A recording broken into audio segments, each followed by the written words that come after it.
Siguro kung ako, sa ngayon 'no, sa panahon ngayon at sabihin nating pupunta ako dito sa Canada gamit ang student visa, right? Ito yung mga bagay na iko-consider ko, right? Number one guys,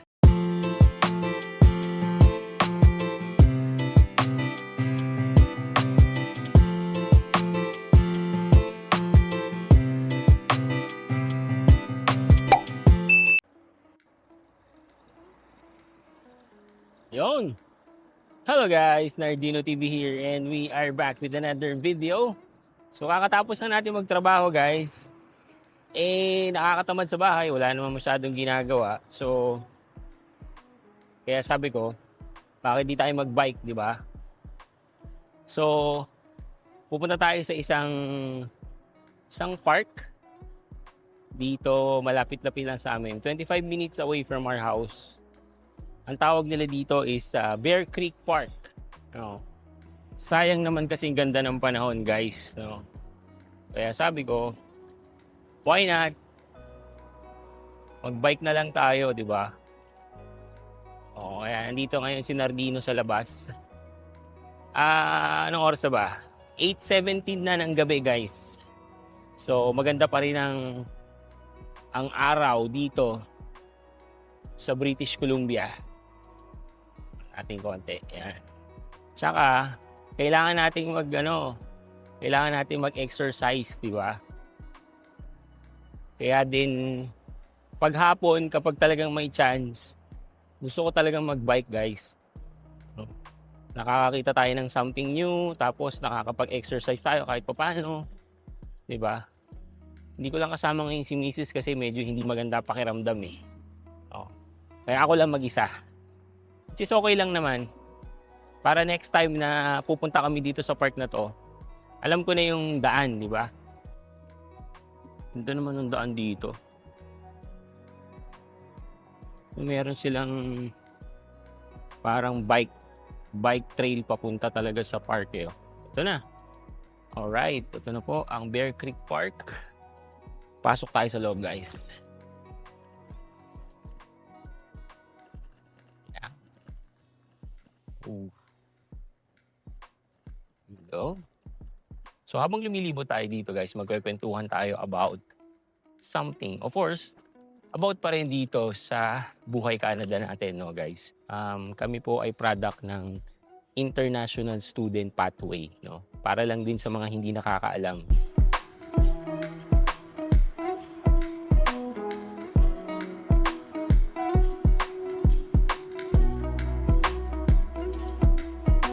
Yan. Nagpunta kami dito as an international student at ako naman po ay SOWP or Spousal Open Work Permit. Yan. Okay, so kasi kaya ako nasabi yan, guys, kasi yung nakita ko sa isang page, no, sa Blue App, right, is medyo nagulat nga ako nun eh, no. Kasi guys, kung kayo ay nakusubaybay dito sa buhay Canada natin, no, alam nyo guys na hindi na katulad ng dati ang student pathway dito sa Canada, no? Ibang-iba na siya, guys.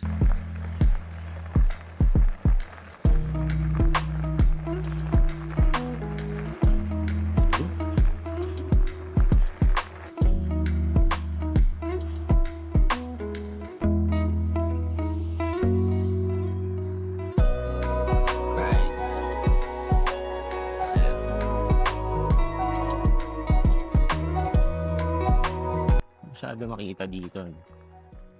Hindi katulad dun sa mga park na napuntahan natin. Anyway, so yun nga, no. Kasi nga guys, ang daming nagbago sa student pathway for the past years, no. Like, halimbawa na lang guys, yung sa proof of funds, guys, no. Nung panahon namin, guys, ang proof of funds is just 10,000 Canadian dollars, no. Right? So ngayon, guys, na doble na siya, 20,000 Canadian dollars na, 'di ba? So, yun lang medyo mabigat na yun eh, no? Plus, tumaas din ang mga tuition fee, no? Kumbaga nagre-range na siya from 35 to 40,000 Canadian dollars per program yun, guys, So, 'di ba? Sobrang mahal na, no? And then guys dito, hindi ka na rin basta-basta pwedeng kumuha ng kahit anong program lang, no? Kasi kung ang target mo is makakuha ng PGWP, right? Kailangan master's degree or yung mga ah, yung kukunin mo na program is related dun sa mga pangangailangan ng Canada, or else guys, malabo kang mabigyan ng PGWP at saka ng SOWP. Kaya guys, yan yung isa sa mga mabigat na changes, kaya din ang dami nang hindi kumukuha ng student pathway, no? Which is naiintindihan ko naman talaga yun, kasi that is one of the main na purpose kung bakit ka kukuha ng student visa, di ba? Lalo na yung sa PGWP guys, kasi noon pag kumuha ka ng 1 year na program, makakakuha ka ng 1 year na PGWP. Pag kumuha ka naman ng 2-year program, makakakuha ka ng 3 years na PGWP guys, di ba? And that is really, really good. Pati yung SOWP guys, di ba? Noon, basta meron kang valid na program, bibigyan si SOWP mo ng permit. Di ba? Kumbaga, eligible na siya agad. Eh ngayon, hindi na ganon. Kailangan merong certain program lang na dapat yun ang kunin mo, or else hindi mabibigyan si SOWP mo ng permit, di ba? So dahil sa mga changes na yun guys, di ba? Expected na bababa ang international student na papasok dito sa Canada. That is the expectation, and based na rin sa stats guys, yun naman talaga yung lumabas, no? Na hindi na katulad dati. Ngayon, ang konti na lang talaga ng mga kumukuha ng student pathway.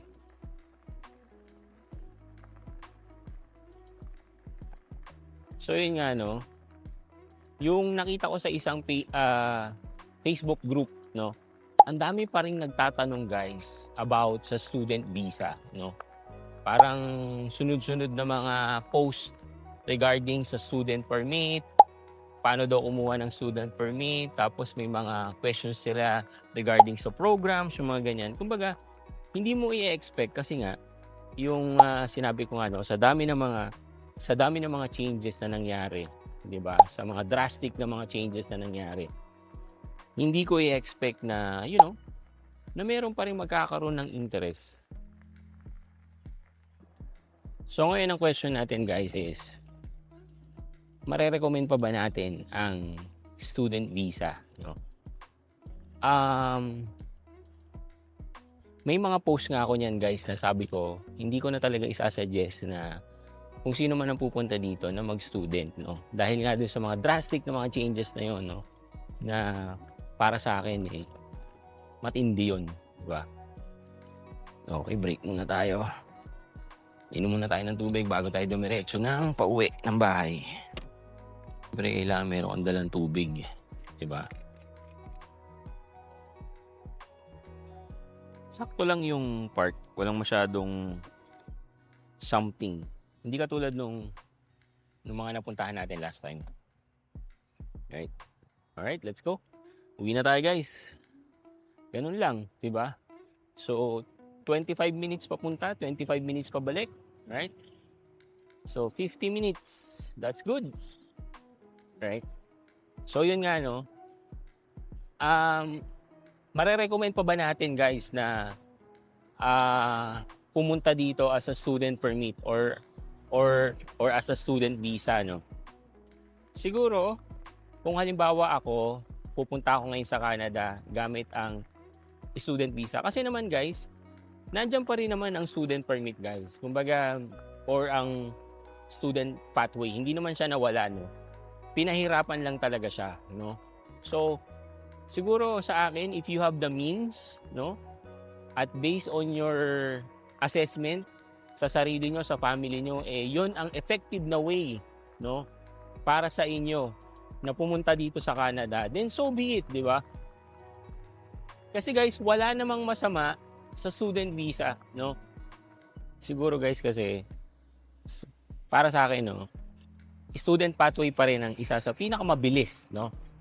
Pinakamabilis. Hindi ko sinabi na siya yung pinakamagandang pathway. Pero isa siya sa pinakamabilis na pathway para makapunta ka dito sa Canada, no? Siguro kung ako sa ngayon, no, sa panahon ngayon at sabihin natin pupunta ako dito sa Canada gamit ang student visa, right? Ito yung mga bagay na i-consider ko, right? Number one, guys, kailangan yung proof of funds is nasa savings account ko, no? Hindi ko siya inutang, hindi ko siya hiniram or whatever. Pera ko talaga siya na ready ko, na ready na pwede kong gamitin anytime. Yan. Yan yung isa, no? Number two, yung tuition fee, guys, dapat talagang ah paid, paid na the whole program or yung pangbayad is nakaabang na sa savings account ko din, no? And last but not the least, guys, kailangan meron akong buffer sa cost of living ko, no? Ano ang ibig sabihin ko nun? So, kailangan mong i-compute kung magkano ang cost of living nyo as a family per month, no? Tapos guys, kailangan mong i-multiply yon by 6 months or 12 or 1 year, no? Para saan yun, guys, no? Yun, guys, is an assurance na kaya nyong mabuhay dito sa Canada kahit wala pa kayong trabaho or let's say 6 months na talagang hindi kayo nakahanap ng work. At least hindi kayo mahihirapan dito kasi yun nga, meron kayong buffer or meron kayong pera na naka-ready na panggastos nyo sa inyong cost of living, di ba? Yun. Siguro kung meron akong mga yon, and of course, yung kukunin ko na program is talagang targeted at related doon sa mga pangangailangan nung province na pupuntahan ko, no? Hindi lang basta-basta na course kasi nung panahon namin, guys, no, marami kasing kumukuha ng mga program na kahit ano lang. Kasi nung panahon namin, no, talagang ang kinukuha na course, marami puro management courses. Kasi somehow, yun yung medyo madali, 'di ba? So ngayon kasi hindi na ganoon, no? As much as possible, kailangan yung kukunin mo na program is related doon sa mga pangangailangan ni Canada or nung province kung nasan ka para pagkatapos mo mag-aral, you have all the opportunities na meron, no? Para doon sa program na tinapos mo. Halimbawa kasi ngayon, no? So yung mga kumuha ng management courses, mahirap. Mahirap makapasok kasi nga hindi naman 'yun ang kailangan, no? Hindi 'yun ang kailangan ni Canada or nung province kung nasan sila. Kaya nahihirapan sila tuloy maghanap ng trabaho, 'di ba? So, kung lahat ng item na 'yon ay check, no? Siguro pwede ko pa rin i-consider na mag-student dito sa Canada. Pero talagang sugal, no? Tsaka napakagastos, guys, no? Napakagastos ng pagiging isang student, no? Kaya talagang pag-isipan yung mabuti, no? Hindi porke meron kayong funds, 'di ba? Tutuloy na kayo agad, no? Mahirap, guys, no? Mahirap pag kayo ay nandito na. Kailangan alam nyo kung ano yung ginagawa nyo. Alam nyo kung para saan yung program na pinasok nyo at talagang, kumbaga, meron kayong pupuntahan na PR pathway, no? Kasi kung wala, mahihirapan kayo, guys, no? Mahihirapan kayo dito. Nakakagulat lang din na ang dami pa rin talagang sumusugal, no? Ang dami pa rin sumusugal sa ganyang pathway. Kahit na yung iba talagang walang kasiguraduhan, no? At saka yun nga, napakamahal, no? At ang dami ng rules na nabago, but still pinipili pa rin nila yung ganyang pathway, no? At the end of the day, kanya-kanya naman yan eh, 'di ba? Baka naman kasi talagang yun ang pathway na para sa kanila, 'di ba? Kahit na ba sabihin nating marami nang nagbago and everything.